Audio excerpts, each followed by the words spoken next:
ne pas faire attendre ceux qui étaient à l'heure. Donc bonjour à toutes et à tous. Je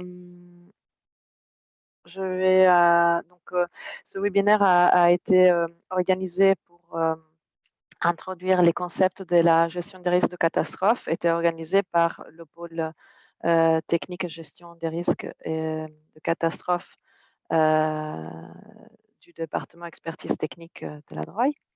Et moi, c'est Valentina Evangelisti. Je suis référente technique en gestion des risques de catastrophes. Et je vais laisser après juste la parole rapidement à mes collègues pour se présenter. Euh, je vais vous remercier tous pour votre intérêt et on espère qu'on pourra aborder toutes les questions que vous avez sur les bases de la GRC. Et sinon, voilà, c'est juste pour commencer un peu à commencer cette conversation. Et si vous avez plus de questions, on pourra bien sûr la continuer ensuite parce que c'est 1 heure et demie, donc on pourra pas tout aborder aujourd'hui. Voilà, je passe la parole rapidement à Maxence et Camille si vous voulez vous présenter et ensuite je vous présenterai l'agenda. Merci Valentina. Donc moi, je suis stagiaire auprès de Valentina. Je suis assistant en réduction des risques de catastrophe, donc au pôle GRC. Bonjour à tous, moi c'est Camille, chargée de mission préparation aux catastrophes, pareil dans le même pôle. Merci. Maxence, si tu peux passer à l'agenda, je vais juste présenter rapidement un peu le contenu d'aujourd'hui. Alors, donc, on va aborder les concepts de base de la GRC, donc les termes qui sont des fois un peu soit difficiles, soit pas clairs pour certains d'entre nous. Donc, un peu les termes, un peu le cycle de gestion de catastrophe, les phases de la gestion de catastrophe et les exemples de qu'est-ce qu'on fait dans ces différentes phases du cycle de gestion de catastrophe. On va vous exposer aussi un peu rapidement les volets sur lesquels on travaille dans notre pôle et les objectifs qu'on a dans le pôle de gestion de risque de catastrophe. On va avoir un peu de place pour poser des questions et également aussi pour avoir des petits moments un peu plus interactifs comme le quiz. Et après, on va aborder également rapidement, parce que bon, c'est des volets assez larges, mais donc comment la gestion des risques de catastrophe est intégrée dans tous les autres secteurs techniques. Et donc, en vous donnant des exemples. Et à la fin, on vous partagera donc différents liens sur lesquels vous pouvez trouver plus d'informations sur la GRC. Voilà. Donc, comme je disais tout à l'heure, vous pouvez poser des questions par écrit, ou sinon, de toute façon, on laissera, donc on gardera la place pour poser des questions au fur et à mesure. Maxence, je te laisse la parole. Merci. Pour vous faire une rapide introduction, pour vous expliquer un petit peu quel est l'enjeu des catastrophes, si on fait un petit peu le bilan de ces 20 dernières années, donc depuis les années 2000, des catastrophes, on a eu, comme vous pouvez le voir en bas, 721 000 morts par rapport au séisme, presque 200 000 par rapport aux tempêtes. Les températures extrêmes aussi font beaucoup de morts, et les inondations qui sont l'aléa le plus important au monde en termes de fréquence. Et donc, ça fait énormément de morts, des catastrophes. Et on peut voir sur la droite que aussi bien le nombre de catastrophes, le nombre de morts, le nombre de personnes qui sont affectées et les pertes en termes économiques ont augmenté par rapport aux années 80-90. Donc, on a une augmentation des dégâts par rapport aux catastrophes. C'est la raison pour laquelle gérer les risques de catastrophe, c'est un enjeu super important. Si on regarde les statistiques moyennes, pour chaque dollar investi dans la réduction des risques et la prévention, des termes sur lesquels on va revenir pendant ce webinaire, on peut économiser jusqu'à 15 $ en relèvement post-catastrophe. Donc, tout l'argent qu'on va mettre après pour revenir au niveau où on était avant. Pour le développement d'infrastructures résilientes, là-dessus encore, on va revenir dessus, par rapport aux catastrophes, chaque dollar investi, il économise 4 dollars en reconstruction. Donc, si on va reconstruire un bâtiment qui a été détruit par un séisme, si on prévient à l'avance grâce à la résilience, on économise ces 4 dollars. Pour continuer sur l'introduction, on va arriver à quelque chose, on va faire un petit exercice qui est un Jamboard. Donc, je pense que vous connaissez tous le Jamboard. Donc, je vais vous envoyer un lien qui va vous permettre d'accéder à ce Jamboard. Et je vous envoie ça sur le chat. Et le but, c'est qu'on va avoir 3 questions sur des définitions. Attendez 2 secondes. Normalement, si tout le monde a...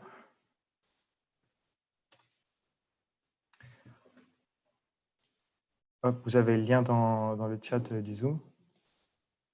Voilà, commence à avoir du monde. Donc, en attendant que tout le monde arrive, je vous présente rapidement. Vous avez 3 questions. Qu'est-ce que la gestion des risques de catastrophe? Qu'est-ce que la vulnérabilité? Et quels sont les facteurs qui augmentent les risques de catastrophe? Tout simplement, vous créez un post-it, donc juste ici, un pense-bête. Vous tapez votre réponse que vous pensez être, vous enregistrez et vous le mettez là et on reviendra dessus. Donc, voilà, rapidement, vous donnez un petit peu vos avis. Il n'y a pas de bonne ou de mauvaise question, c'est juste pour prendre un petit peu la température par rapport à ce que vous pensez de ces 3 questions. S'il y a un problème, n'hésitez pas à nous envoyer un message.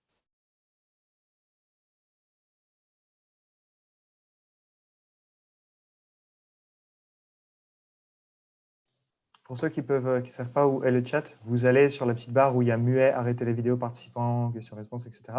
Vous allez dans plus, et si vous passez votre souris par-dessus, vous avez conversé. Voilà, vous pouvez appuyer sur Alt-H pour ceux qui ont un appareil Windows. Et normalement, ça vous met le chat.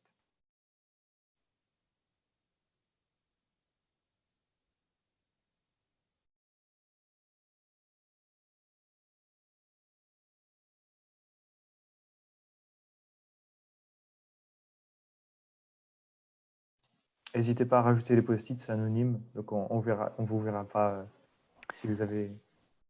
Et juste, il n'y a pas de réponse bonne ou mauvaise. En fait, c'est vous écrivez ce que c'est pour vous, la gestion des risques de catastrophe, et quelle est votre compréhension, donc une phrase qui vous parle par rapport à ça.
Oui, c'est ça. Pour ceux qui demandent, voilà, vous cliquez pour le post-it et vous posez vos réponses.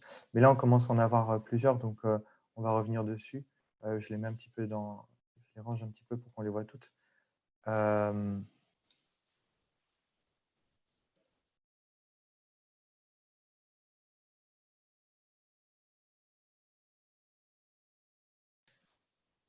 Donc, je vais lire les post-it parce que du coup, le temps avance. Non, ce n'est pas les formes pour celles et ceux que je vois bouger les formes, c'est les petits post-it, c'est juste en dessous de la souris. Alors, qu'est-ce que la gestion des risques de catastrophe? Une stratégie permettant de réduire les dangers liés à une catastrophe.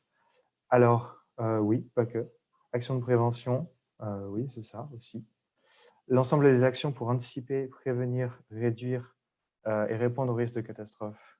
Oui, prévention, action communautaire. Oui, aussi, l'action communautaire joue un rôle très important. Parce qu'en fait, il y a plusieurs niveaux sur lesquels on peut agir et l'action communautaire, c'est un des niveaux, donc au plus proche des populations. Évaluer, mesurer, prévenir les risques de catastrophe. Alors oui, évaluer et mesurer la connaissance des risques, c'est une des étapes très importantes pour gérer les risques. Prévention, dont mitigation, préparation, intervention d'urgence, relèvement et une approche cyclique. Oui, on va revenir là-dessus. Un cycle qui comprend plusieurs étapes, réduction des risques, préparation, réponse, relèvement aussi. Réduire l'impact d'une catastrophe, la possibilité de les confronter à cet impact. En effet, ouais, bah que des bonnes réponses, finalement. Je vais passer à la suivante. Qu'est-ce que la vulnérabilité? L'exposition d'une personne face à un risque. Alors, non, c'est un piège, mais on va revenir là-dessus et vous verrez. Un état fragile par rapport au risque de la vie, pauvreté, violence ou autre. Une situation qui fragilise une personne face à un événement. Faible résilience. Exposition de la délégation à un aléa et une menace. Ouais. Alors, ouais, vous allez voir, vulnérabilité, c'est un concept. On confond souvent exposition et vulnérabilité. Je vais revenir dessus bientôt. Et quels sont les facteurs qui augmentent les risques de catastrophe? Une faible inclusion, oui, très vrai. Absence d'information, en effet, manque de préparation, absence d'information de fois, infrastructure défaillante, système de secours insuffisamment organisé, facteurs naturels, présence de volcans, fréquence. Oui, tout ça, ça augmente les risques, c'est bien vrai. Et du coup, c'est une mauvaise analyse des risques et une faible préparation. Tout ça, toutes ces réponses sont vraies, toutes ces réponses sont bonnes, c'est vrai. Du coup, vu que le temps file, je ne sais pas si on a encore le temps, mais du coup, on va continuer, on va arrêter le Jamboard et on va continuer sur le webinaire.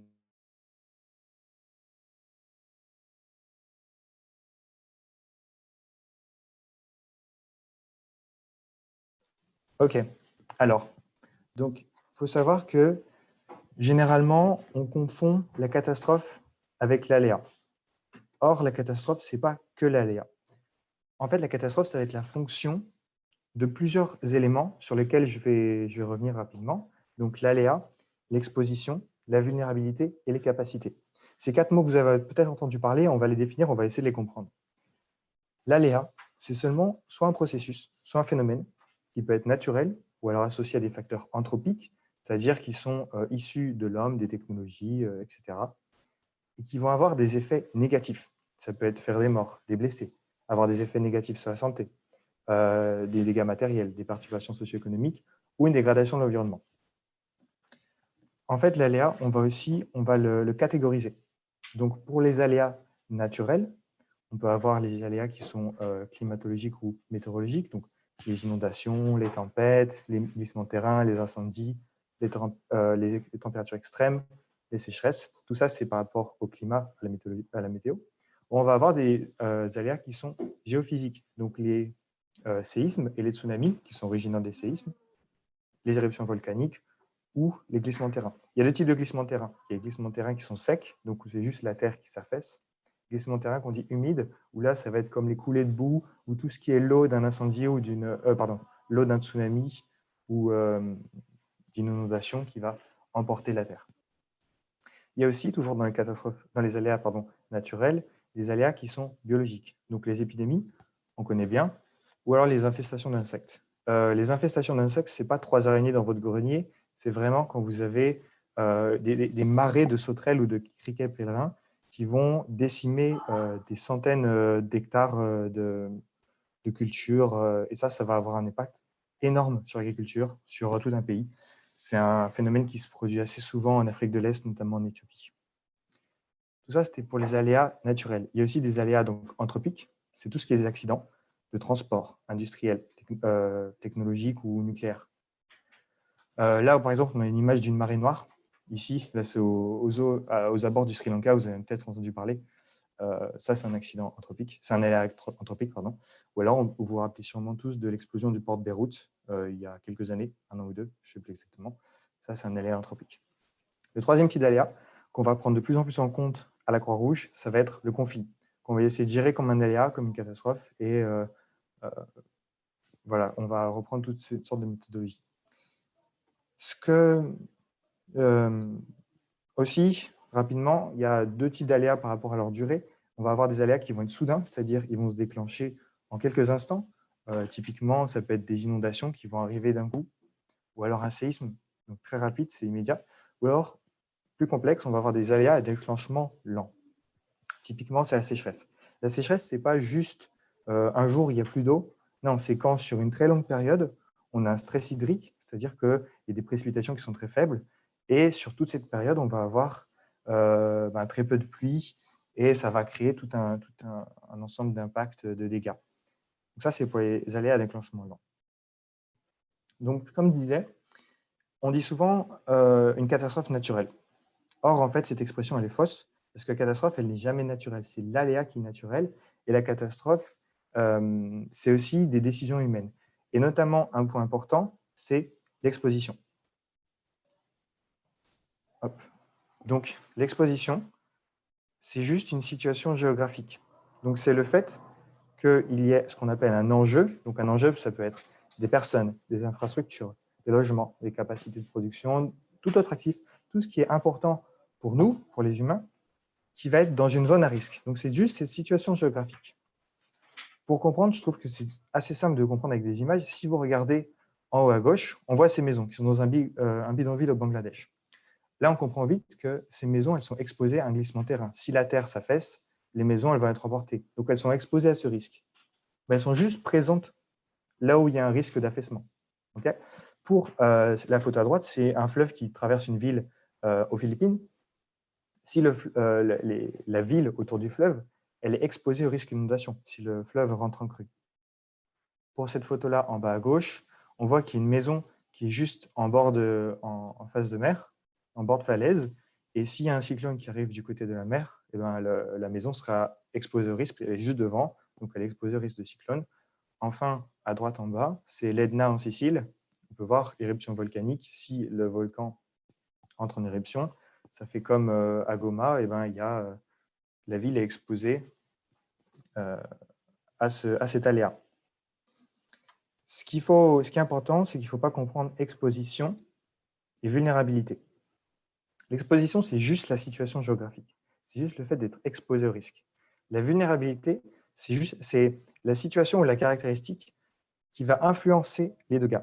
C'est-à-dire, c'est tout ce qui est la capacité individuelle ou collective, donc aussi bien des individus, des communautés, des institutions ou des sociétés nationales, des délégations, à anticiper, à faire face, à résister ou à se remettre de l'impact de l'aléa. Pour comprendre ça, il y a 2 types de vulnérabilité. Il y a la vulnérabilité physique. Si vous regardez l'image de gauche, on voit des maisons qui sont au Brésil. Et imaginons 5 minutes que c'est possible qu'il y ait des séismes au Brésil.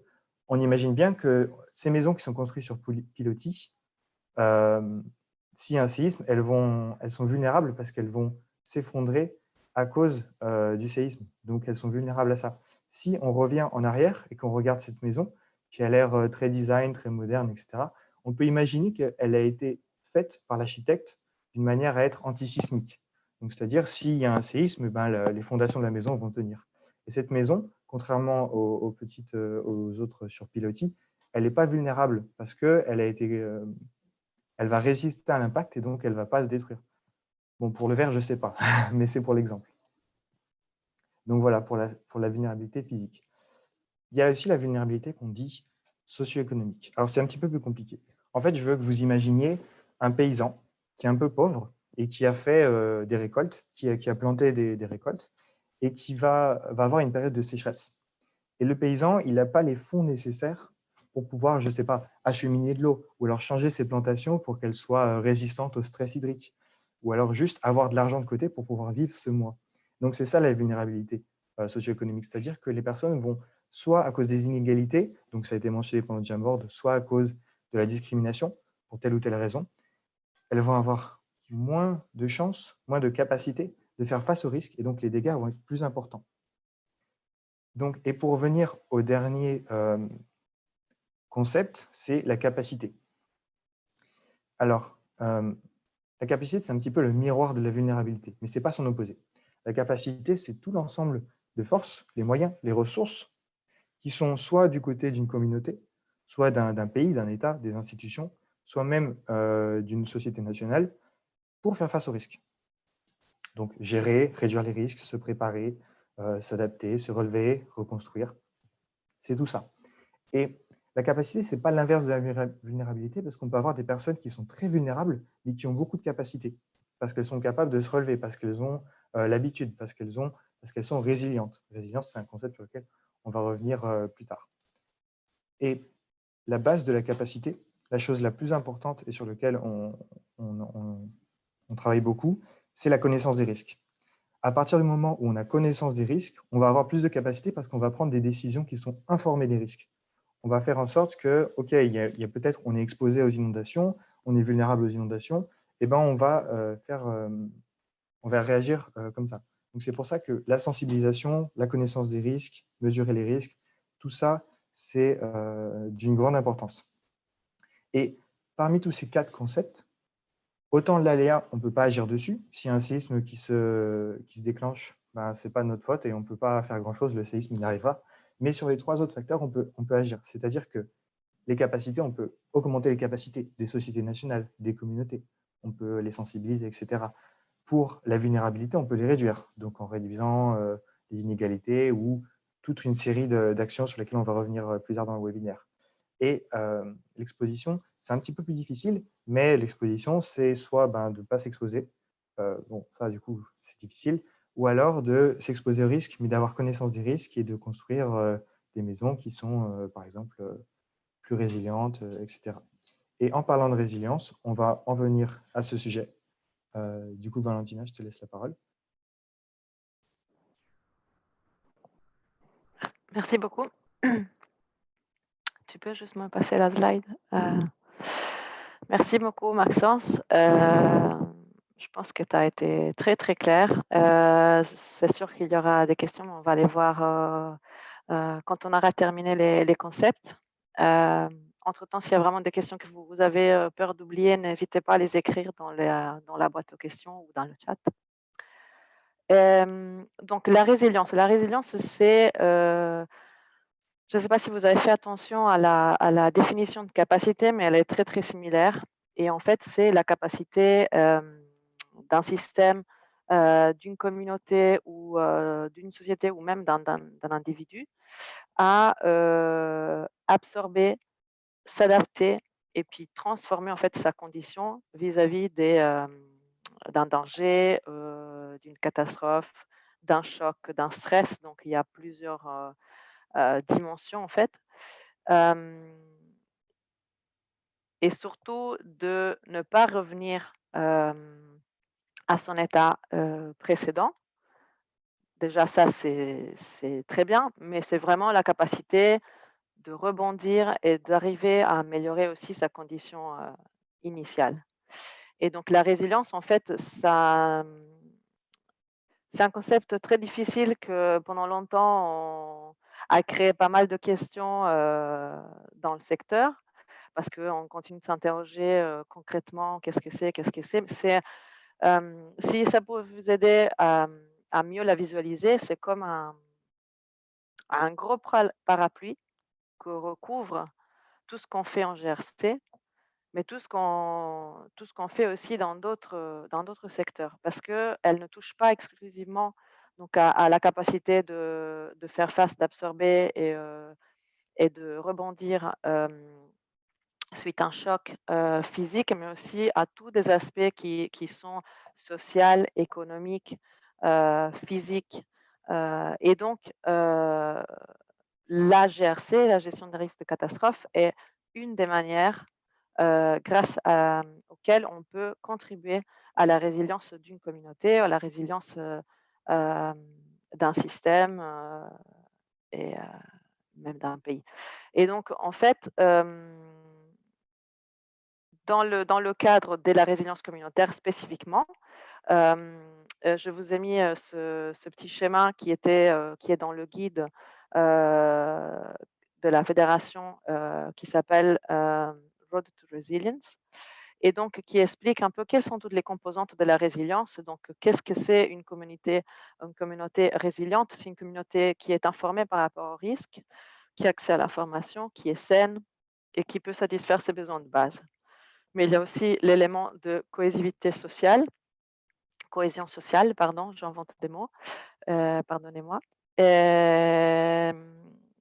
qui a des opportunités économiques, donc c'est la résilience sociale, c'est de la résilience économique, c'est des infrastructures qui fonctionnent, des services qui sont en place, qui sont entretenus, qui sont accessibles, la capacité de gérer ces ressources naturelles qui sont accessibles, qui peuvent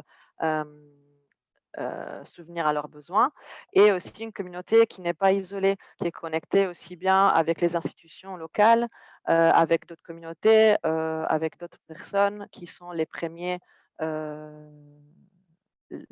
répondants. C'est-à-dire que, en attente de l'aide externe, les communautés répondent aux catastrophes le premier jour, le deuxième jour, le troisième jour et donc tous ces éléments de connexion sociale sont très, très importants pour, les rendre, plus fortes et mieux, en mesure de rebondir et d'améliorer leurs conditions suite à une catastrophe, de récupérer et puis d'améliorer si possible.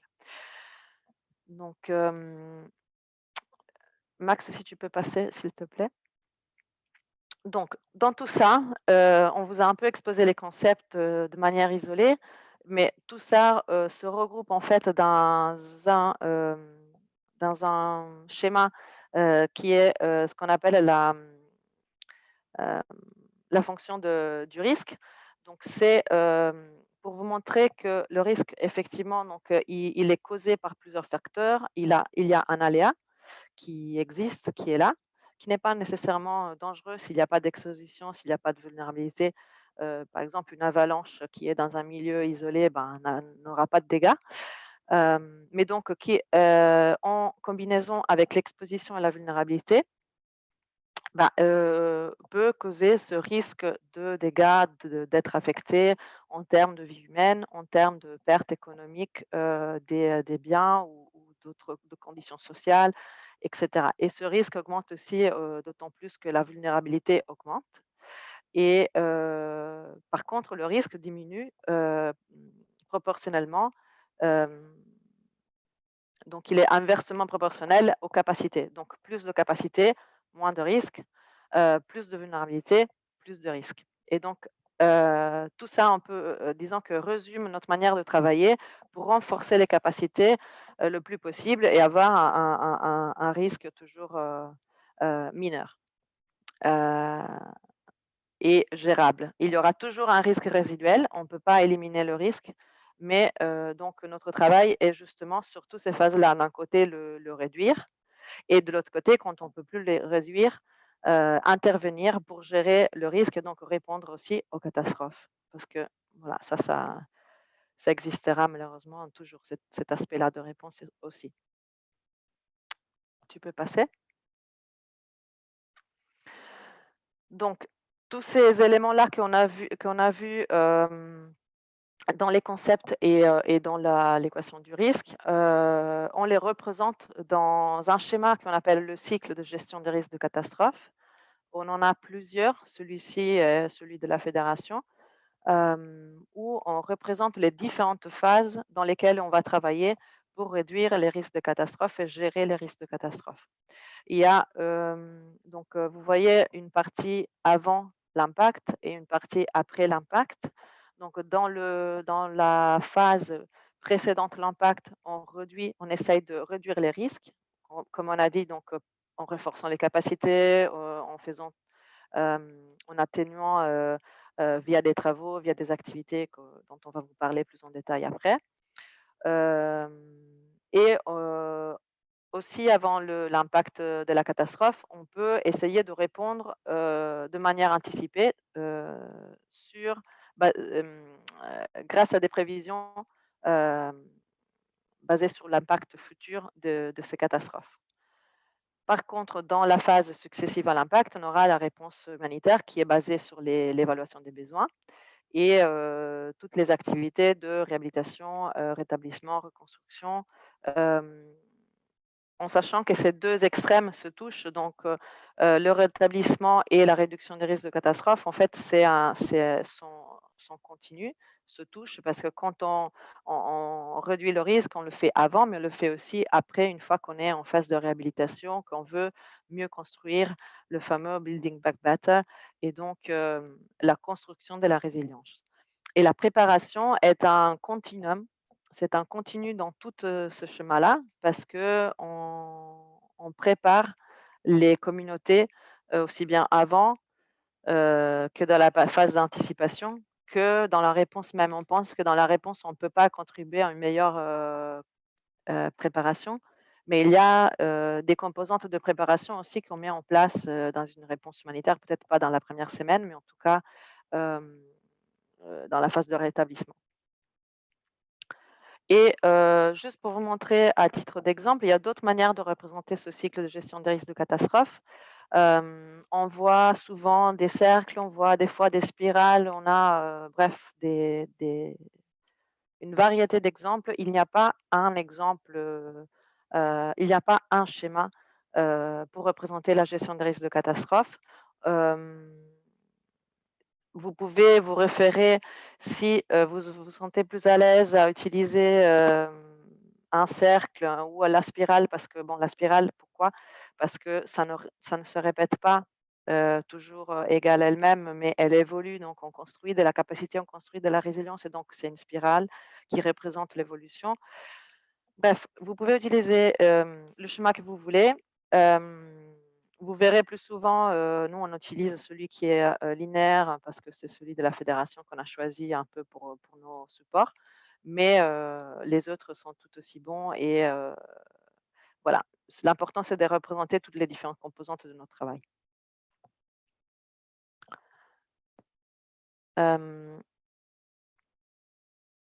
Voilà, je vais encore parler de quelques exemples du travail qu'on fait. Après, on va prendre une petite pause pour les questions. Alors, donc dans les phases de gestion des risques de catastrophe, on a vu dans le cycle qu'il y a une phase de prévention, atténuation, préparation, réponse, bon, réhabilitation aussi, relèvement. Qu'est-ce que ça veut dire concrètement dans notre travail quotidien? Donc, qu'est-ce que c'est la prévention? Qu'est-ce que c'est l'atténuation? Souvent, il y a pas mal de confusion par rapport à ces concepts-là. On a choisi cette image parce que même si graphiquement, elle n'est pas la plus belle image qu'on pouvait trouver, on trouve, il y a pas mal de collègues qui nous ont toujours fait comprendre que c'était très utile pour comprendre, pour se fixer ces concepts. Et donc, la prévention, en fait, c'est d'essayer de réduire le risque de la catastrophe, euh, d'essayer de la prévenir en faisant de la planification, par exemple, des politiques, des lois qui sont informées par les risques. Qu'est-ce que ça veut dire? Par exemple, les lois de planification du territoire qui prennent en compte les aléas qui sont existants et donc qui n'exposent pas les constructions à des zones, à des risques. Cette partie du travail qu'on fait de prévention inclut aussi toutes les activités de sensibilisation, d'éducation, de formation euh, à différents niveaux, communautaires, dans le contexte scolaire, que vous connaissez peut-être dans les projets qu'on fait. Et quelle est la différence avec l'atténuation? L'atténuation, c'est des activités qui visent à réduire l'impact de la catastrophe. C'est-à-dire, on ne peut pas empêcher que ça arrive, le risque résiduel, il est déjà là, la catastrophe va arriver. On a réduit le risque en partie, il y a quand même un risque résiduel, la catastrophe arrive et donc on se défend de la catastrophe. Et donc le petit bonhomme là, il est protégé, même si la pierre va tomber. Et donc, c'est des mesures qui peuvent être physiques et non physiques. On peut parler de murs de contention, des digues, de petites canalisations, renforcement des structures d'abri, de maisons, pour s'aider à protéger, donc à réduire l'impact de la catastrophe sur les personnes vulnérables. Mais on parle aussi de réduire l'impact sur les moyens d'existence. Donc, par exemple, en diversifiant les moyens d'existence, en mettant en place des associations d'épargne et crédit, en faisant des potagers urbains dans les activités des projets qui permettent aux personnes d'avoir accès à d'autres sources de nourriture, en vaccinant le bétail quand il y a des inondations. Par exemple, le bétail tombe très très rapidement malade parce qu'ils boivent de l'eau qui s'est contaminée et donc c'est une perte énorme pour les foyers. On a aussi des solutions basées sur la nature, telles que les mangroves, qui protègent, les côtes, des tsunamis, par exemple, les arbres qui peuvent protéger des glissements de terrain, les marécages, pardon, qui protègent, qui peuvent mieux, aider à gérer les inondations.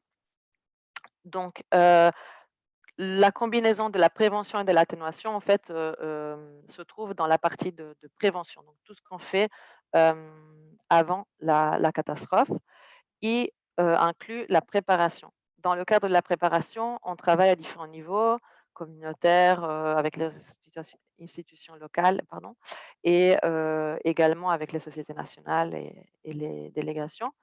Et donc, dans le cadre de la préparation, on met en place ou on appuie, le renforcement des systèmes d'alerte précoce, hem, les plans de contingence, les exercices de simulation, le propositionnement des stocks et évidemment la formation, plus ou moins technique de toutes ces personnes qui interviennent, lors d'une réponse et donc qui doivent être, bien préparées. Un système d'alerte précoce, je ne sais pas si vous êtes tous, hem clair par rapport à ce que c'est. C'est un système qui est basé sur 4 composantes.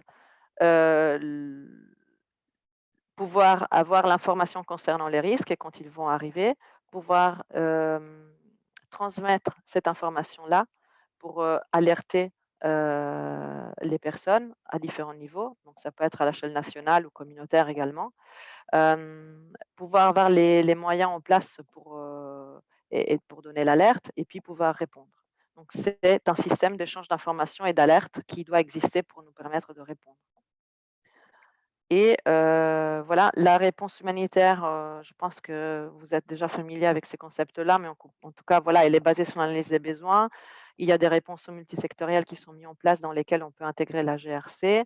On a les déploiements d'équipes, rapid response, ERU, la coordination avec la fédération, l'appui aux délégations, la reconstruction et entre la phase de préparation et la phase de réponse, on a hem, ce petit, créneau où on peut s'insérer pour agir de manière anticipée et répondre de manière anticipée basée sur des prévisions. Et donc l'anticipation qui n'était pas dans le schéma, dans les 4 petits dessins, on l'a quand même ajouté parce que c'est un aspect important de notre travail. Donc c'est des réponses, humanitaires anticipées qui visent à réduire encore l'impact, c'est-à-dire la dernière chance qu'on a de réduire l'impact de la catastrophe. Hem Basé sur les prévisions météorologiques ou basé sur les prévisions d'impact. J'espère que j'ai pas pris trop de temps. Non, ça va? OK. Est-ce que vous avez des questions arrivées à ce stade? Est-ce que, vous voulez, intervenir? Donc je pense qu'on peut vous donner la parole ou alors vous pouvez écrire, dans le chat et écrire vos questions. Cécile, il me semble que tu avais levé la main, donc si tu as une question.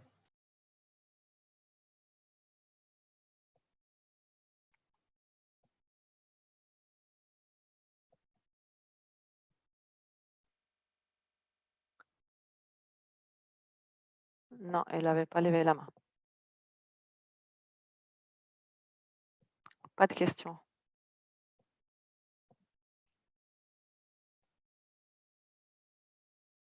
Maxence, tu as super bien expliqué tous les concepts. De toute façon, il y aura un quiz, donc on va vérifier si vous avez bien compris. Ok, pas de questions. Alors, je propose qu'on continue, Maxence, et si on aura, on va les aborder à la fin.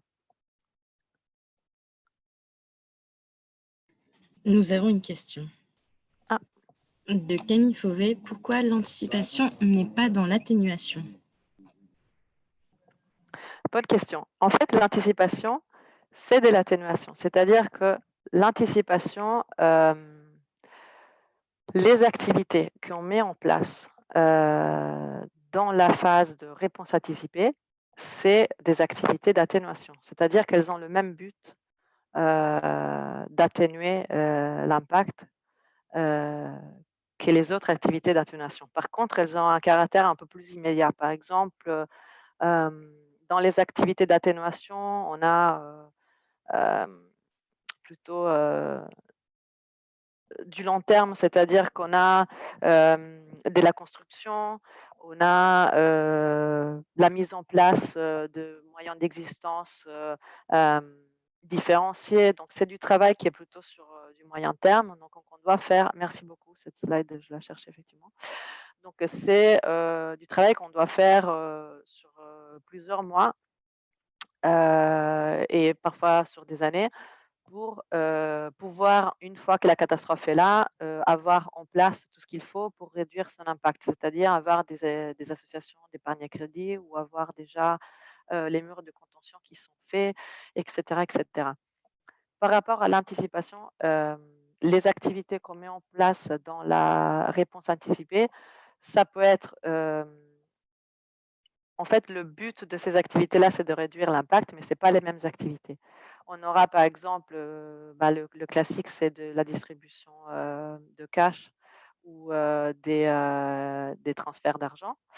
On a aussi, si les stocks ont été prépositionnés, des distributions préalables à l'arrivée de la catastrophe. Pour permettre, bon voilà, l'argent, il peut être utilisé par les personnes, par exemple, d'aller, il peut permettre d'aller acheter des matériaux qui peuvent renforcer leur maison. Il peut leur permettre d'acheter davantage de nourriture pour avoir un stock. C'est vraiment les dernières activités qu'ils peuvent faire pour se protéger. Donc, le but de ces activités, c'est un peu le même. Ça a un but d'atténuation, mais ce n'est pas le même type d'activité. C'est pour ça que c'est séparé.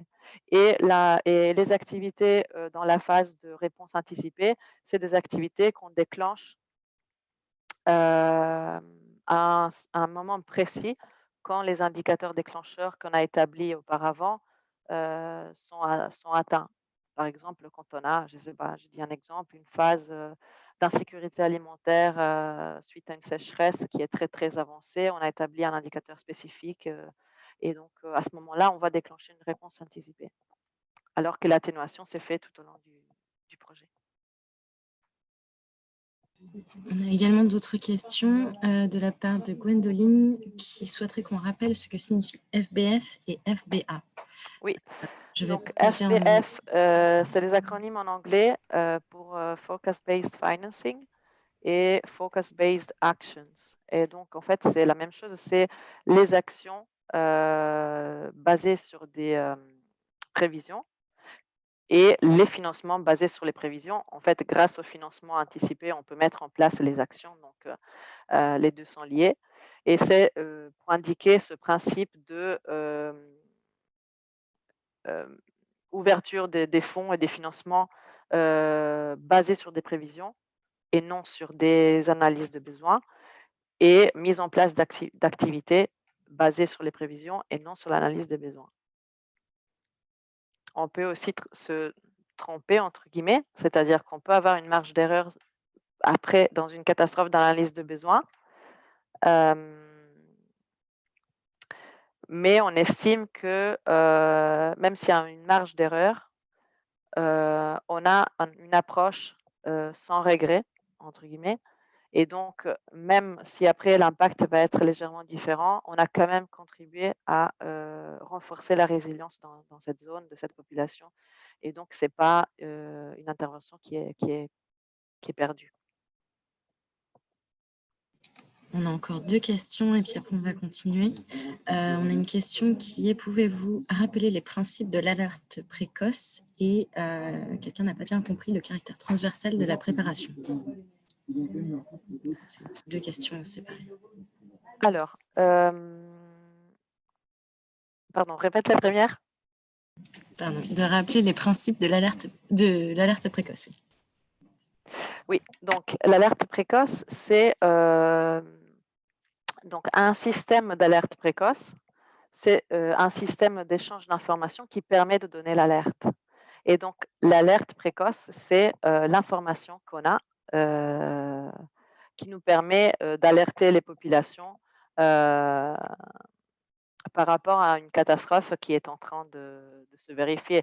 L'exemple le plus simple, c'est celui d'un cyclone. On sait qu'il va faire telle trajectoire quelques jours avant. On a des messages d'alerte. L'alerte précoce, c'est ça.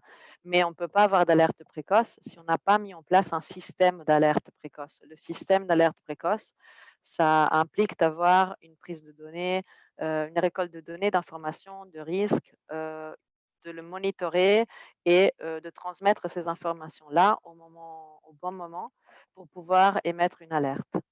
Et l'action précoce, en fait, c'est l'action qu'on est capable de mettre en place de manière anticipée grâce à cette alerte précoce. Précoce parce que c'est avant la catastrophe, c'est pas une fois que on est inondé avec l'eau au torse. Et l'autre question, c'était par rapport à la préparation, pourquoi elle est continue? Pourquoi elle est transversale? Pourquoi elle a un caractère transversal et elle s'inclut autant dans la partie de prévention que la partie de réponse, comme on a vu dans le continuum? Je crois que c'est ce que je comprends. Tu veux répondre, Camille, ou... Oui, je peux, oui. Ben, en somme, la préparation, c'est vraiment des actions qui visent à renforcer les capacités de réponse et du coup, c'est quelque chose qui n'est pas figé avant ou après une catastrophe. Et certaines des activités se retrouvent aussi bien dans une partie que nous, on peut appeler de la prévention que plus tard, après une crise, sur d'autres aspects, directement une semaine après ou plusieurs mois après la catastrophe. Je ne sais pas si c'est très clair, si tu veux appuyer C'est là-dessus. très clair. Moi, je voulais juste ajouter que vous verrez dans les autres schémas, la préparation, elle est inscrite avant la catastrophe parce qu'effectivement, il y a des pics d'activité. Donc, c'est clair que si on est en mai, dans les Caraïbes, on sait qu'il y a la saison des cyclones qui s'approchent, ben, ça, c'est un pic de préparation. On va probablement concentrer là pas mal d'activités, mais ça ne s'interrompt pas. Et, et effectivement, c'est un peu un mythe, celui selon lequel après la catastrophe, on ne va pas se préparer, mais il faut le faire, c'est nécessaire de plus en plus et parce qu'il y en a, les catastrophes, il y en a de plus en plus, rapprochées, donc ça devient, de plus en plus pertinent, donc c'est vraiment dans toutes les phases. Et à différents niveaux aussi. C'est un côté transversal dans le sens où on peut avoir de la préparation qui est au niveau communautaire, comme de la préparation qui est au niveau des institutions, des systèmes de santé, des écoles, etc. Et ça peut être également au niveau, ce que nous on appelle organisationnel, donc au sein du mouvement, au sein des sociétés nationales et au sein de nos propres délégations.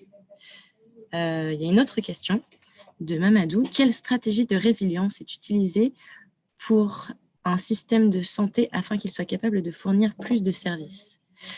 Alors, je ne sais pas qui veut prendre cette question, mais il me semble que c'est un peu lié beaucoup avec la santé. Peut-être que bon, il y a un aspect, donc effectivement pour la résilience des systèmes de santé, je pense que c'est, du travail vraiment de long terme pour avoir un système de santé résilient. Je pense que ça implique d'avoir une planification des politiques de santé, du système de santé, des systèmes de santé dans le pays, voilà, qui le rendent capable de de fournir ce service aux personnes, y inclut les plus vulnérables, d'avoir les ressources nécessaires pour fonctionner et de continuer à fonctionner aussi quand il y a une catastrophe. Par contre, nous, on a un petit, un petit exemple sur lequel on a travaillé, heu dans quelques projets, c'est les plans de continuité d'activité. C'est-à-dire que dans quelques projets, on a travaillé pour appuyer les institutions de santé ou les hôpitaux à maintenir, en place leurs services lors d'une catastrophe et donc dans ce cas-là, par exemple, on peut les appuyer pour avoir un plan de contingence, un plan de continuité d'activité qui peut les aider à, mieux s'organiser, mieux prévoir et anticiper des chocs ou des charges additionnelles de travail, heu, ou alors des ruptures dans les provisions, l'électricité et d'autres problèmes qui peuvent être générés lors d'une catastrophe. Donc on ne travaille pas de manière globale sur les stratégies de résilience du système de santé. Par contre, on travaille avec l'équipe de santé, le pôle technique santé, sur ces activités spécifiques, de préparation, et des institutions de santé.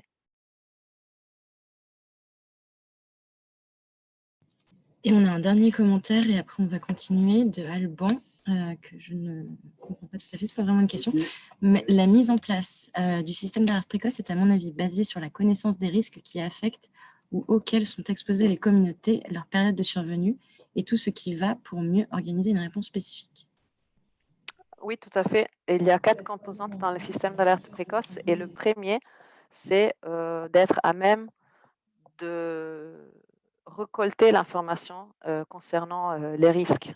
Donc, l'analyse des risques, toutes les informations concernant l'exposition des communautés et quels risques sont présents, c'est la base. Mais les autres éléments sont également importants parce que si tu as, beaucoup de capacités en place pour, récolter l'information, mais après tu ne sais pas, hem, tu ne peux pas, la transmettre, heu, parce que le système de communication n'est pas en place, l'alerte, elle ne pourra pas être donnée. Donc c'est très important tous ces différents éléments qui soient tous les 4 en place.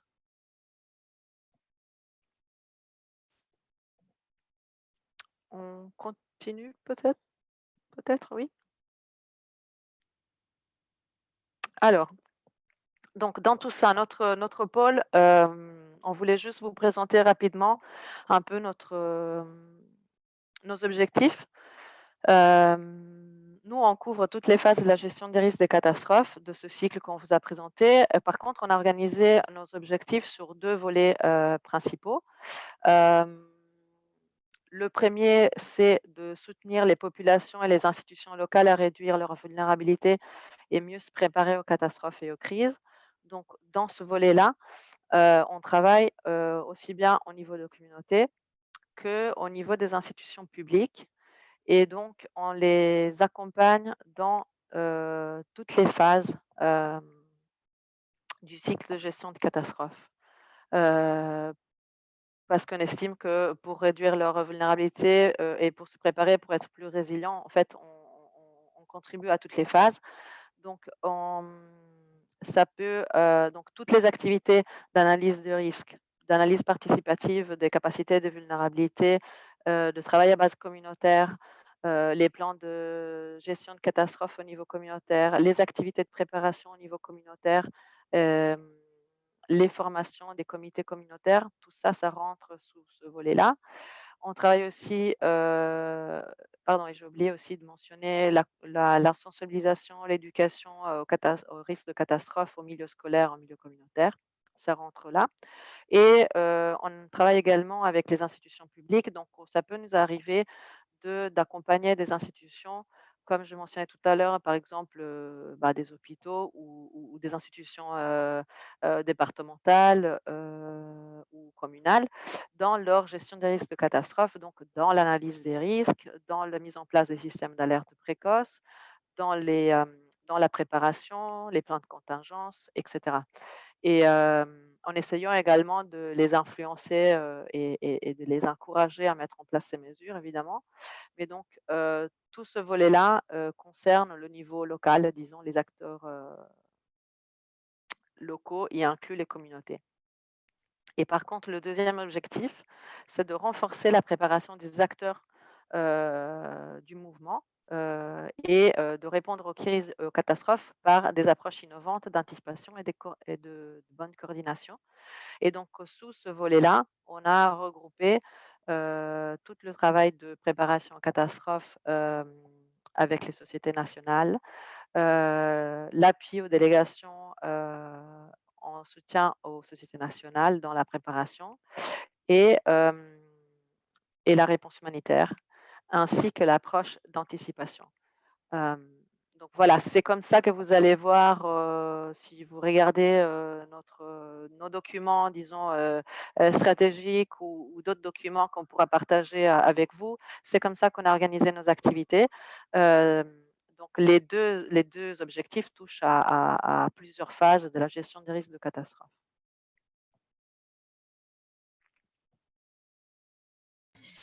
Et rapidement, du coup, on voulait vous présenter quelques exemples d'activités de préparation qu'on appelle donc organisationnelles, à contrario de la préparation communautaire, du coup, qui sont des activités qui sont principalement pour les sociétés nationales hôtes dans les pays dans lesquels on intervient et nos propres délégations de la Croix-Rouge. Donc, il y a différents types d'activités que vous voyez ici, dont on a déjà évoqué, donc des plans de contingence, qui sont un petit peu des plans où on va lister un petit peu les différentes procédures pour répondre à différents types de scénarios qu'on aura auparavant identifiés, avec les rôles et responsabilités de tout à chacun, le schéma de communication, le plan opérationnel, qui fait quoi quand, et mentionnant un maximum des acteurs qui sont prévus dans la réponse. Les plans de contingence peuvent être faits à différents niveaux, au niveau national, au niveau régional, départemental, etc. Donc voilà, les exercices de simulation qui sont faits pour tester le plan de contingence, avec un maximum d'acteurs possibles qui seront dans la réponse. On fait également des stocks de prépositionnement, donc avoir des stocks dans des locaux pour être prêt à pouvoir répondre à telle ou telle crise. On fait des formations sur l'accès au fonds d'urgence, donc bref, c'est les dispositifs d'urgence qui peuvent être, c'est un montant qui est alloué immédiatement pour une crise, pour les DREF jusqu'à 500 000 francs suisses, si je ne dis pas de bêtises. On fait également des formations d'équipiers de réponse aux urgences, donc tout ce qui est formation NDRT, BDRT, donc N pour le niveau national, B pour le niveau des branches, donc là on parle de la société nationale.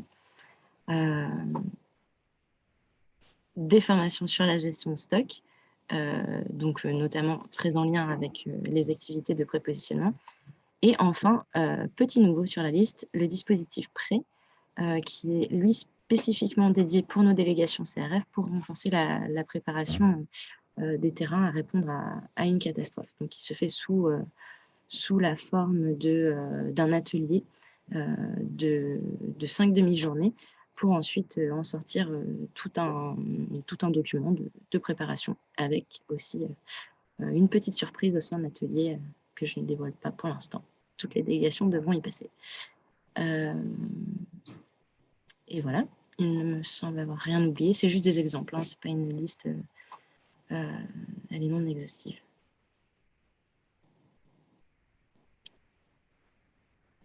Ok, donc maintenant qu'on vous a expliqué un petit peu tous les concepts de la RC, on va vous faire participer un petit peu pour vérifier, pour un petit peu reprendre ce qu'on a dit et puis pour vérifier si ouais, vous avez bien compris. Donc, ce qu'on va faire, c'est un Menti. Je pense que vous connaissez le principe. Donc, vous allez sur menti.com et vous tapez le code, donc 92 54 42 53. Ou alors, je vais vous envoyer un lien, ou alors vous avez ça là, vous pouvez le flasher, c'est un QR code. Je vous envoie le lien dans. Oui, envoie le lien, c'est peut-être plus pratique. Aussi pour ceux qui veulent faire. Hop, vous avez le code et vous avez le lien dans le chat.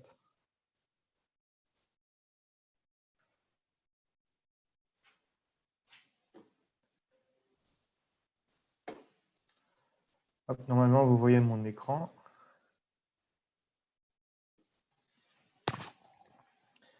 Bon, alors, on est 40 sur le Zoom, donc on va voir si on peut être 40 sur le Menti.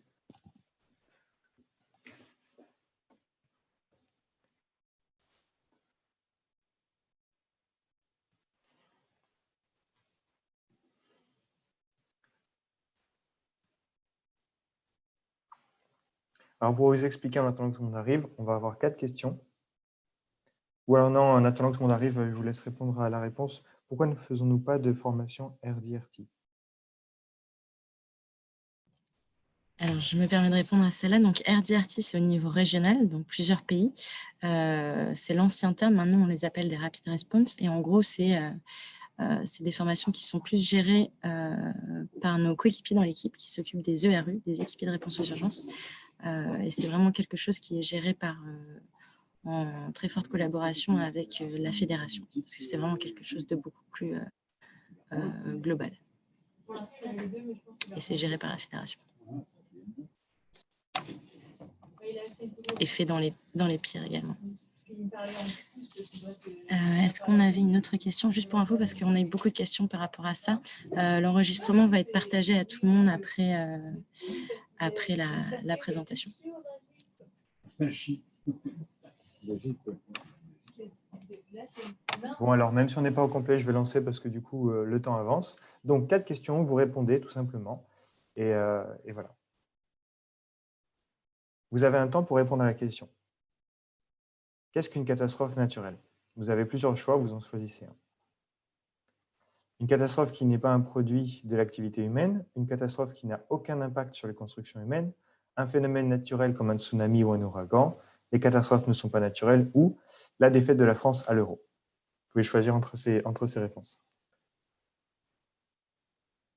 Et là, vous voyez le nombre de personnes qui ont répondu, donc on est 27.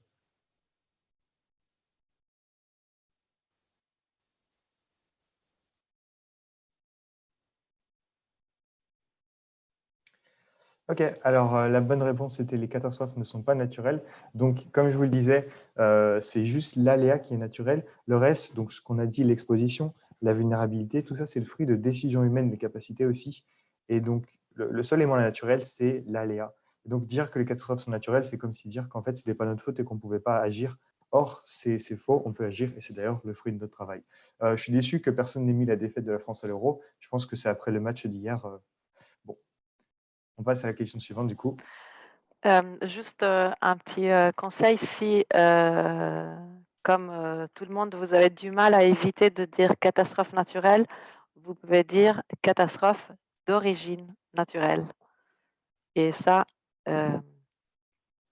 implique que c'est l'origine qui est naturelle, pas la catastrophe. Voilà. Ok, donc, plus vous répondez vite, plus vous avez de points. Bien joué à Yulia, Do et Benjamin.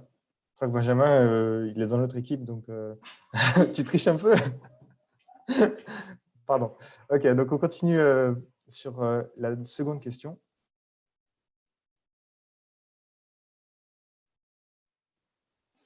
Laquelle de ces activités est de l'atténuation? Donc, Valentina, on a parlé de l'atténuation. L'envoi de RU lors d'une inondation, la construction de murs de contention contre le glissement de terrain, la formation de volontaires avant les inondations, la construction de latrines surélevées dans une zone exposée à l'inondation ou le développement d'une association villageoise d'épargne et de crédit. Vous pouvez choisir une seule réponse, mais il y en a plusieurs qui sont justes.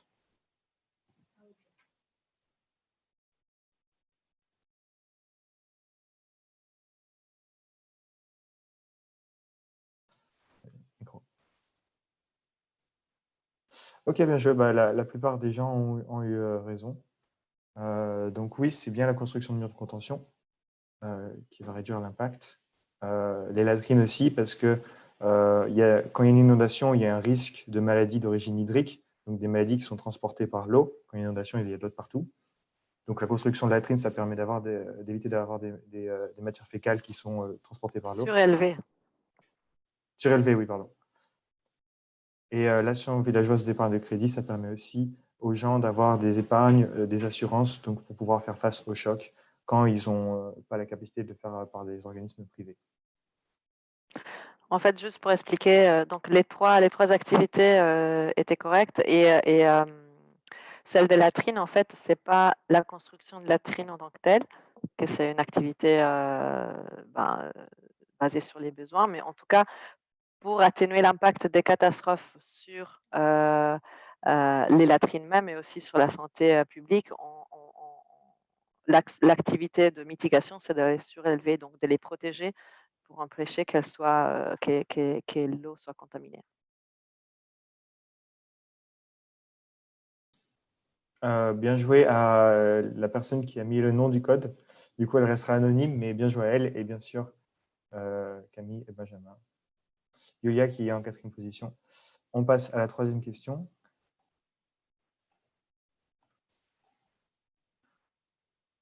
Là, vous avez tout le temps que vous voulez pour répondre.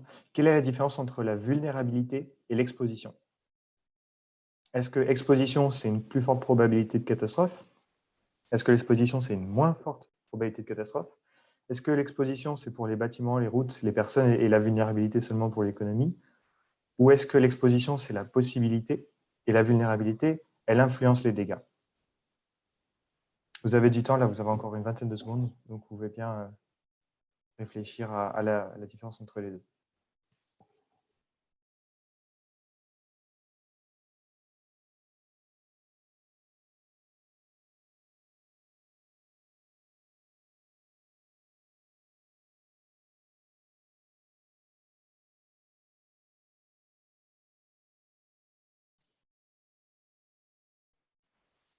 Eh bien, bien joué, il y a la majorité des gens qui ont eu raison. Donc, l'idée que la façon que je me fais pour voir la différence, c'est comme les coups de soleil. On peut être exposé au soleil, mais pas forcément être vulnérable, parce que par exemple, on peut avoir mis de la crème solaire. Ou alors, on peut être vulnérable au soleil si on est exposé. Donc, ça marche un petit peu pareil.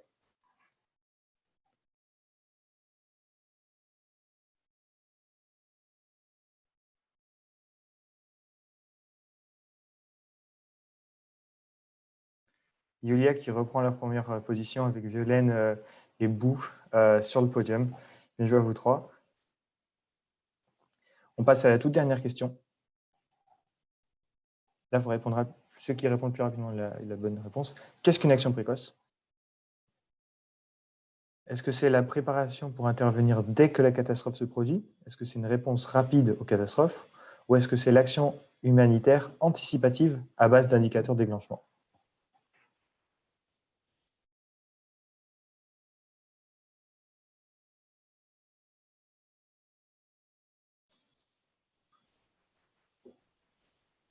Bien joué tout le monde. C'était bien la bonne réponse. Donc, c'est des indicateurs de déclenchement qui vont permettre de savoir qu'on va lancer cette action précoce et qui se déroule juste avant donc, la catastrophe, pas pendant la catastrophe.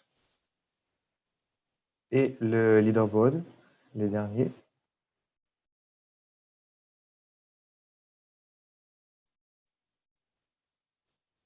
Yulia, indétrônable. Bien joué à toi. Violaine aussi et Bou, le petit train. Bien joué à vous trois et puis bien joué à tout le monde. Merci d'avoir participé à ça. Donc, sans plus attendre, on va continuer notre webinaire sur toutes les synergies avec les autres secteurs. Merci, merci Max. Donc, il nous reste une petite vingtaine de minutes. Ces diapositives sont un peu denses, mais j'ai voulu en fait j'ai préféré mettre plus d'exemples pour que vous puissiez les regarder et les garder ensuite. Mais je ne vais pas tous les parcourir.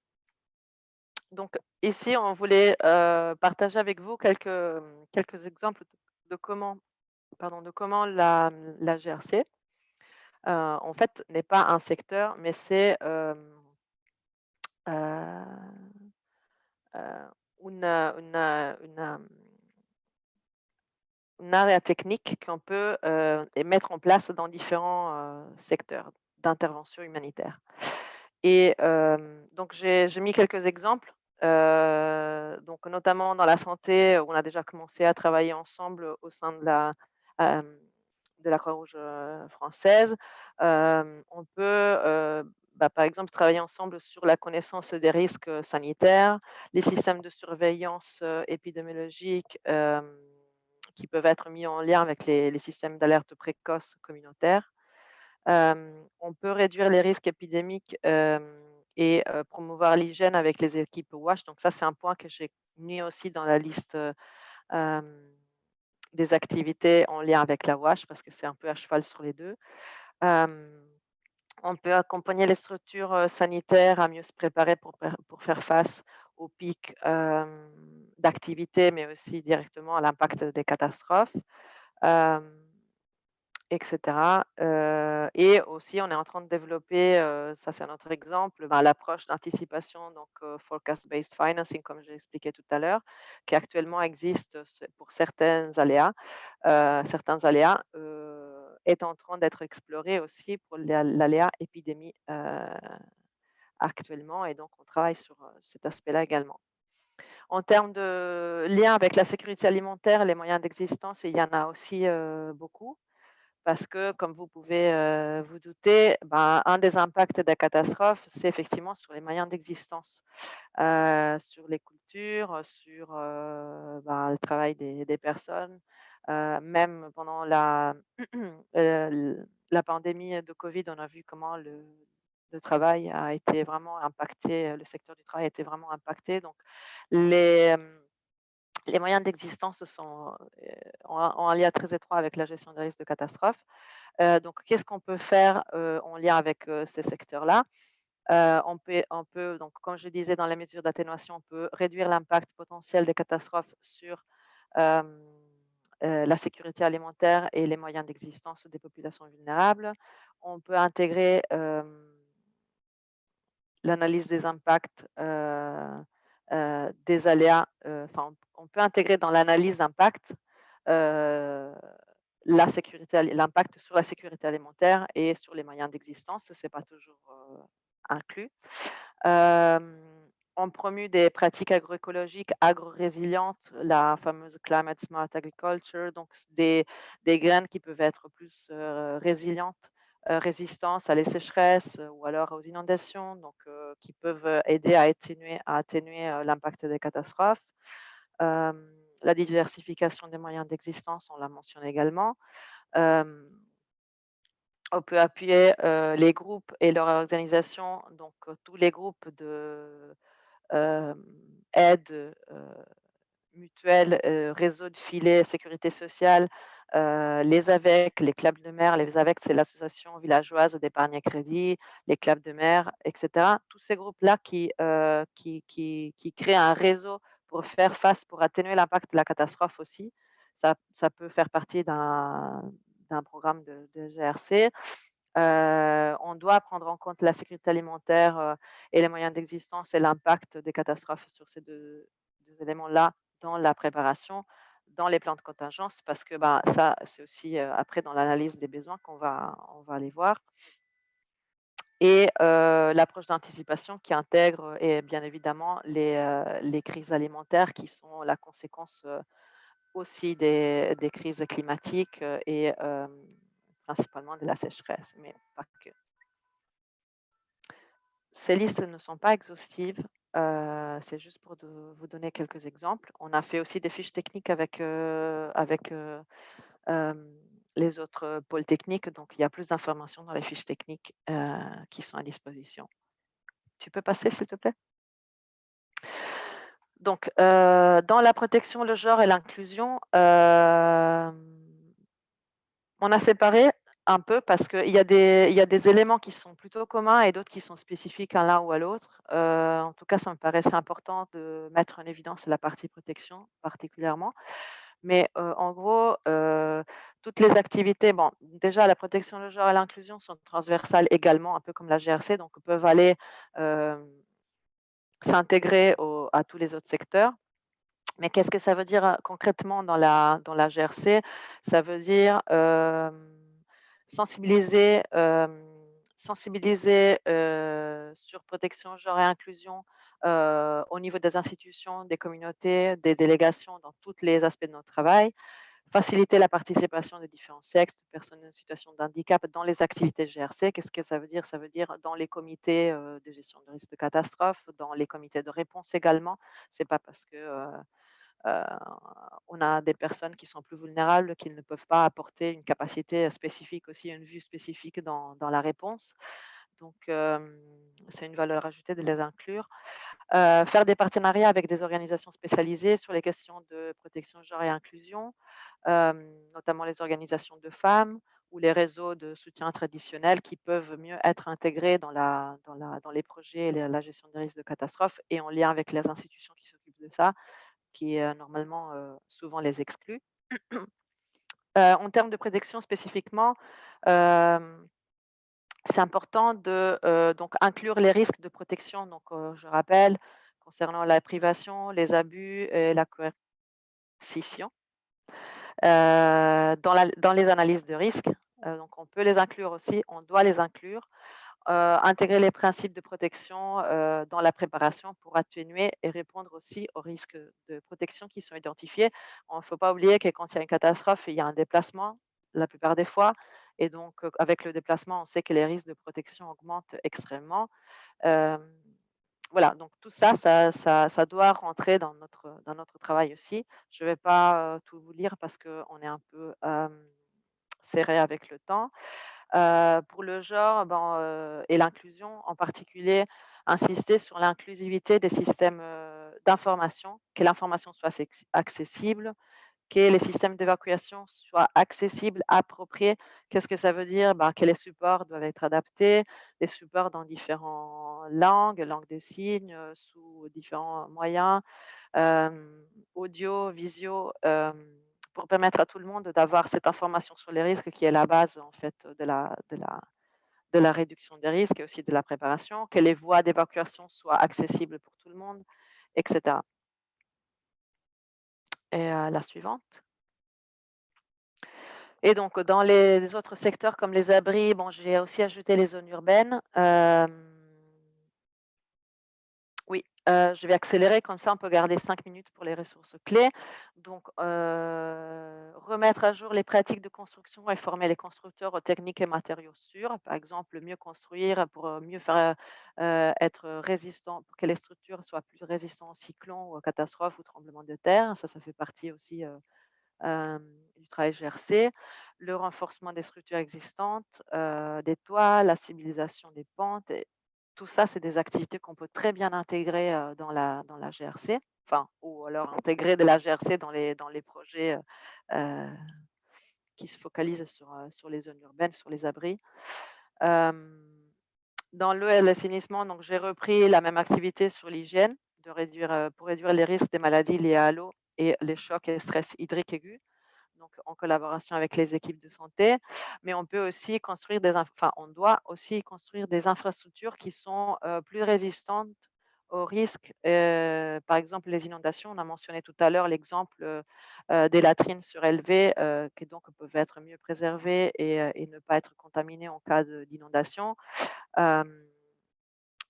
On peut accompagner les fournisseurs des services d'eau, les agences nationales de l'eau, par exemple, pour mieux maintenir leur capacité à fournir de l'eau en situation d'urgence suite à une catastrophe. Donc, plan de contingence, plan de continuité d'activité. Voilà, j'ai parcouru un peu rapidement. Tu peux passer la suivante. Ça, c'est un exemple. Je sais que ça ne se voit pas très bien. On l'a mis pour que vous puissiez le regarder tranquillement après. C'est le tableau de sphère qui propose des exemples dans les différents secteurs et dans les différentes phases de gestion de catastrophes. Et voilà, c'est en complément de ce qu'on a déjà mis dans les autres slides et des documents qu'on pourra partager avec vous. Et c'est pour vous donner des idées voilà, de ce qu'on peut faire dans les différents secteurs. Alors, ça, c'est donc des ressources complémentaires que vous pouvez consulter. Si vous voulez en savoir plus, donc il y a un glossaire très bien fait par UNDRR qui est, donc vous avez le lien ici. Il y a une note sur le contexte et les enjeux de la GRC fait par notre pôle que vous pouvez consulter également ici. Notre cadre d'intervention stratégique, il n'est pas encore disponible parce qu'il n'est pas encore finalisé.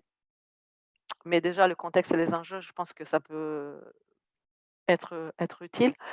Dans les outils, il y en a beaucoup, mais vous pouvez déjà regarder la EVCA, donc l'analyse participative des vulnérabilités capacités à base communautaire et le guide pour la résilience, Road to Resilience que j'ai mentionné au début. Et puis quelques lectures si vous avez vraiment de l'insomnie. Voilà, vous lisez les catastrophes, le changement climatique, le rapport sur le coût des catastrophes et quel est le lien entre les catastrophes et les conflits. Ça peut paraître un peu long, mais c'est très intéressant et je recommande vivement de lire, de parcourir du moins ces ressources. Exactement. Et dans la suivante slide, donc comment on peut vous appuyer? Donc le pôle, il travaille, donc on travaille sur toutes les phases. Et en général, on appuie les programmes donc dans différentes tâches. Ça peut être dans l'écriture des projets, ça peut être dans les évaluations, ça peut être dans le recrutement de personnel spécifiquement lié à la GRC. Ça peut être pour donner des formations. On fait des webinaires comme celui-ci sur différents sujets liés à la GRC. On en a fait un récemment sur l'anticipation. On a des flèches veille sur les catastrophes toutes les semaines qui sont distribuées. Si vous ne le recevez pas et vous le souhaitez recevoir, vous pouvez envoyer un message à Camille. On est en train de monter une cellule GIS, SIG, pardon, de cartographie pour mieux analyser les risques et avoir une prise de décision sur les risques grâce à des plans et d'analyse des risques, des cartes, pardon. On aura bientôt un site internet GRC où vous pouvez consulter les principales ressources. Pour le moment, elles sont accessibles sur le Drive commun. J'ai déjà partagé le lien avec certains d'entre vous, mais on fait en sorte au fur et à mesure de partager de plus en plus tout ce qui est sur le Drive commun. On est en train de travailler aussi sur l'évaluation multisectorielle des besoins pour avoir une approche plus standardisée. On produit des notes techniques, il y en a déjà plusieurs. Il y a une note technique sur la GRC et la protection, le genre, l'inclusion. Il y a une note technique sur la SAM, la sécurité alimentaire, les moyens d'existence, et également sur l'assainissement, l'hygiène. Et on va travailler sur une note GRC santé bientôt. On représente la CRF en externe, donc beaucoup de groupes de travail, aussi bien dans la fédération, gérés par la fédération qu'en externe. Et bien plus encore, donc si vous avez besoin d'appui ou vous avez des questions, n'hésitez pas à nous contacter.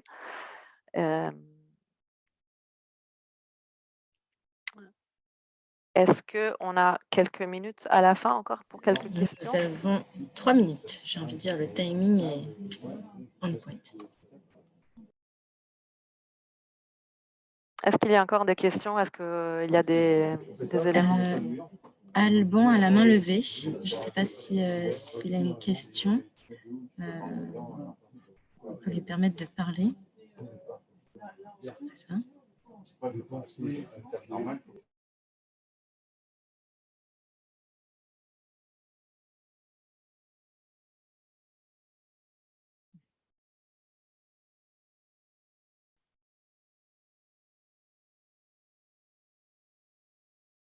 Ou Alban, peut-être tu veux écrire ta question si tu en as une. Ou si d'autres personnes ont des questions, n'hésitez pas.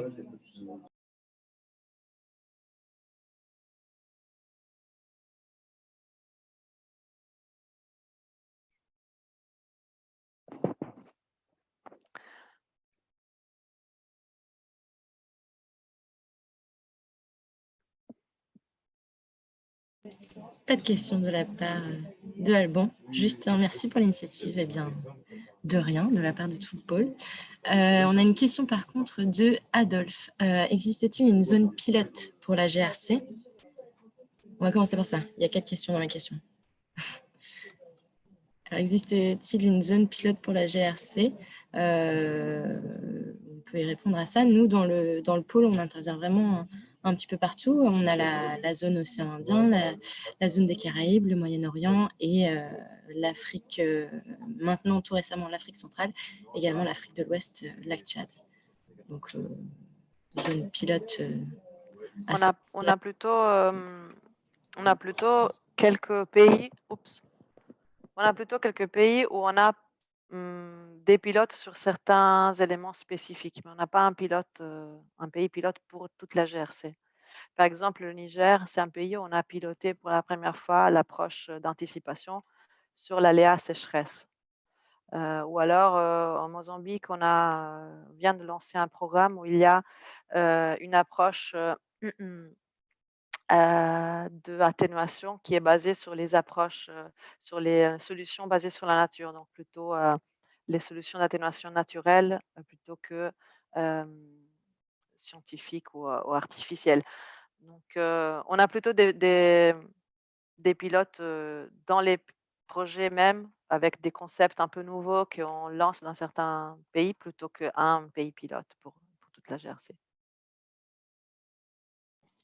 Et ensuite, du coup, la suite de sa question, est-ce qu'il existe des seuils d'investigation et d'intervention pour les différents scénarios d'urgence et de catastrophe? Si oui, est-ce qu'il y a un système de surveillance qui est en place pour suivre ces seuils pour les zones cibles? Et l'autre question que je pose après. Pardon, tu peux répéter des seuils de recherche?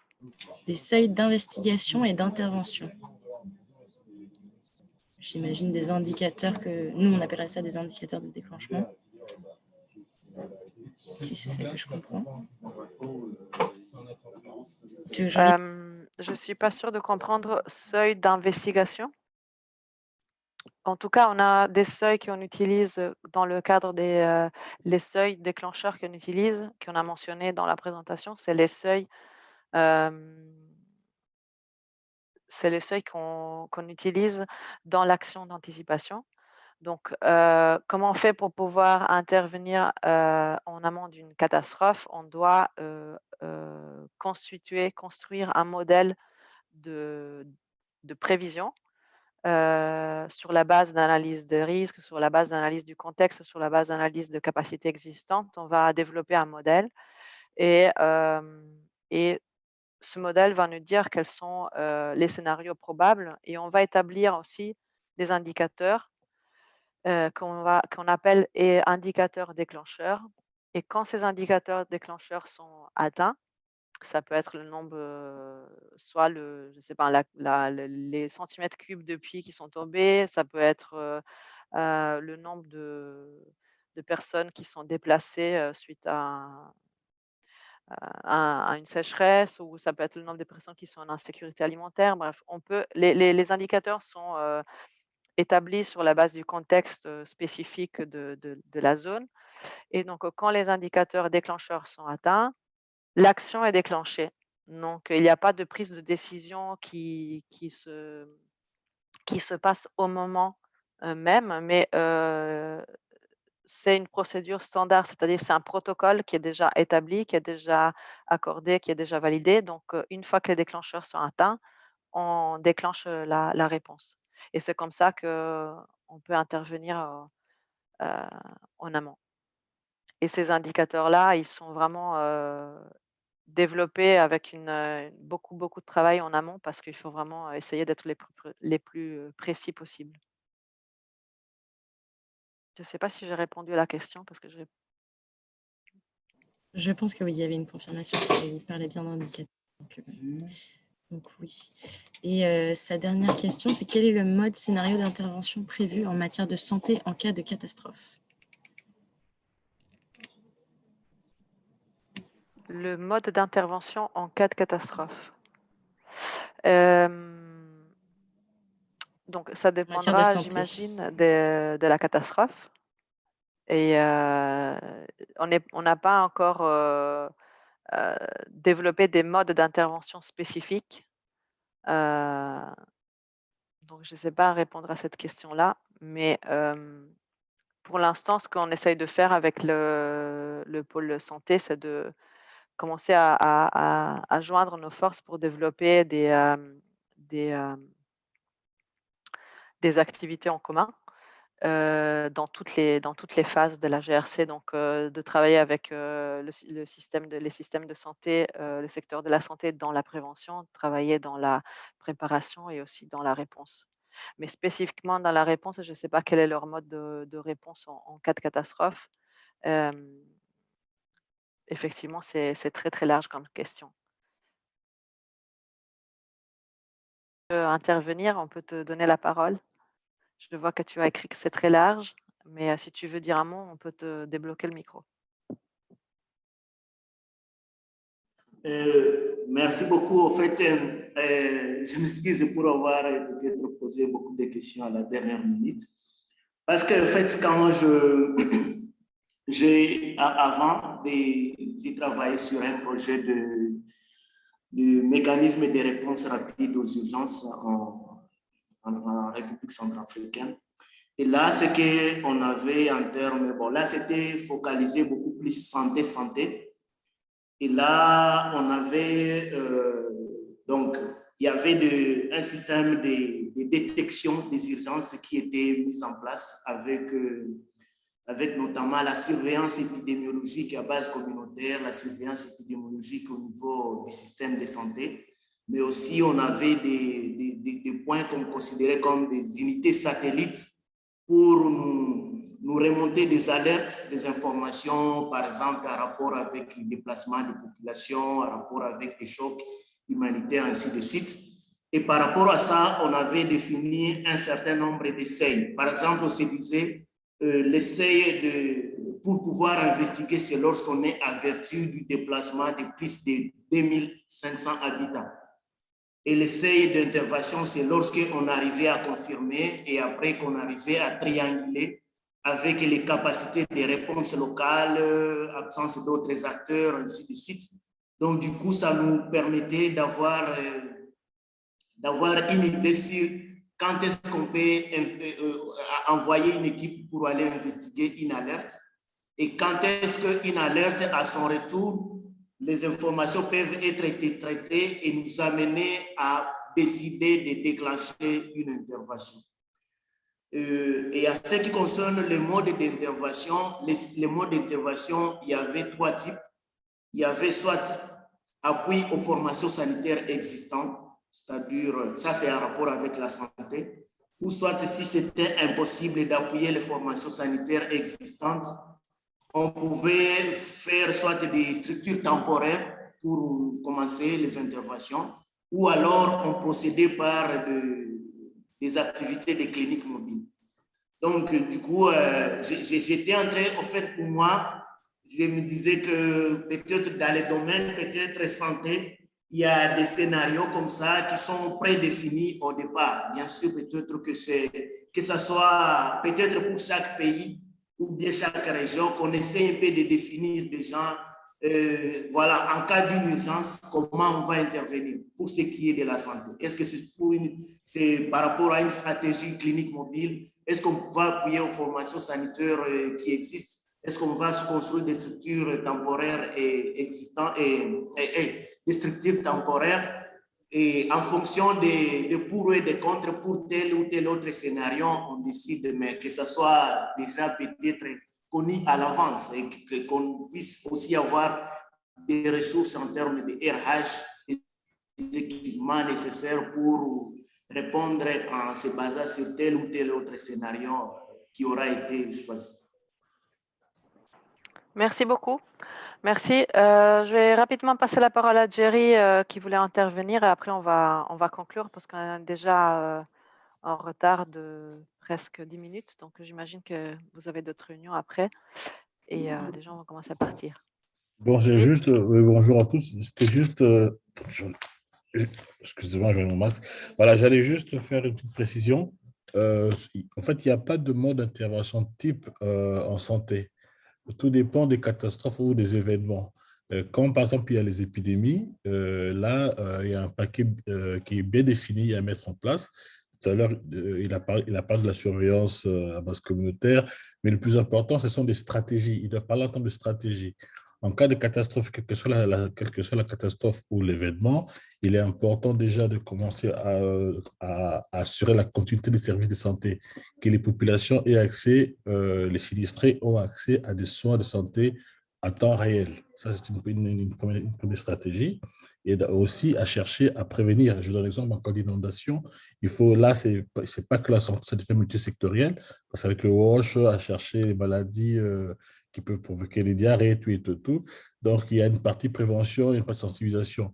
Donc, à ce jour, il ne peut pas parler des activités, il faut parler des stratégies, mais je crois que d'ici là, on aura un document qui sera produit toutes les délégations qui sera partagée, c'est en cours de travail avec le pôle GRC. Donc, les stratégies seront mises en place. Et à savoir aussi, au niveau pour la stratégie Croix-Rouge en santé, on ne peut pas intervenir selon nos moyens, selon nos capacités, dans toutes les catastrophes. Donc, pour l'instant, on a misé toutes les stratégies sur les épidémies. Et après, on verra. Voilà, c'est juste que j'ai complété.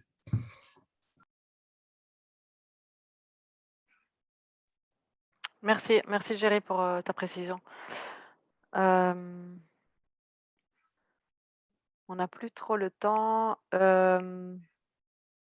Élodie, si tu veux exposer ta question, on ne pourra peut-être pas y répondre directement maintenant, mais on peut vous faire parvenir les réponses ensuite.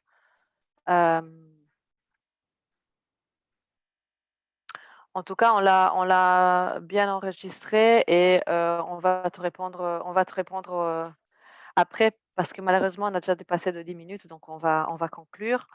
Donc merci à toutes et à tous pour votre participation très nombreuse. Si vous avez des questions, donc n'hésitez pas à revenir vers nous. Vous allez recevoir aussi bien l'enregistrement que la présentation et vous avez les ressources dans la dernière slide, donc vous pouvez accéder à ces ressources additionnelles et nous contacter si vous avez des questions. Merci beaucoup.